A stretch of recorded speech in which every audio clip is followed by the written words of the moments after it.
Hi friends, welcome to Smart Peter சமையல்.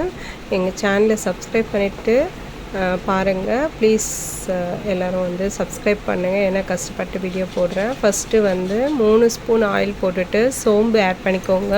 1/2 spoon சோம்பு, 2 வெங்காயம் நீட்டு வாக்கில் கட் பண்ணது, 2 தக்காளி, 2 ஸ்பூன் மிளகாய் பொடி, 1/4 ஸ்பூன் மஞ்சள் பொடி எல்லாத்தையும் ஆட் பண்ணி நல்லா வதக்கிட்டு இஞ்சி பூண்டு பேஸ்ட்டு இருந்தால் போட்டுட்டு, இல்லைனா இதிலேயே இஞ்சி பூண்டு ஆட் பண்ணிக்கோங்க. தக்காளி, வெங்காயம், தேங்காய், இஞ்சி பூண்டு எல்லாம் அரைச்ச விழுத நான் வந்து ஊற்றிட்டேன். அதுக்கப்புறமா நான் வந்து உருண்டை குழம்பு தான் வைக்க போகிறேன். ஸோ கடலைப்பருப்பை வந்து ஒரு 1 ஹவர் ஊற வச்சுட்டு 2 கப் கடலைப்பருப்பு ஊற வச்சுருக்கேன்.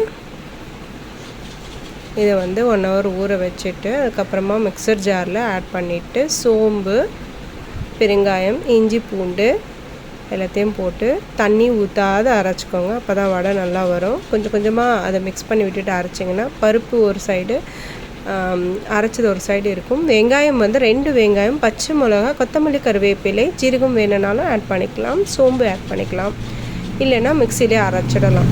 அவ்வளோதான். நெக்ஸ்ட்டு வந்து கரம் மசாலா நான் ஆட் பண்ணல.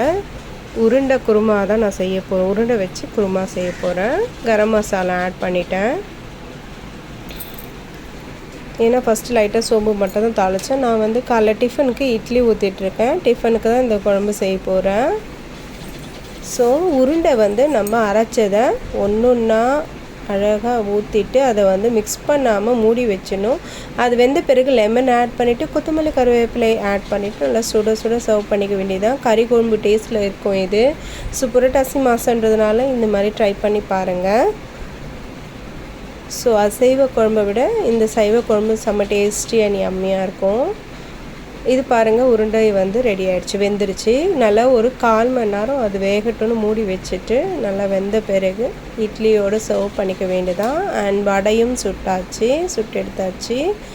அடுத்தது எங்கள் வீட்டில் வந்து லஞ்சு வந்து தக்காளி சாதம் தான் செஞ்சேன். தக்காளி சாதம் செஞ்சுட்டு அதுக்கு தொட்டுக்க அப்பளம், வடை நாங்கள் வந்து தொட்டுக்கிட்டோம்.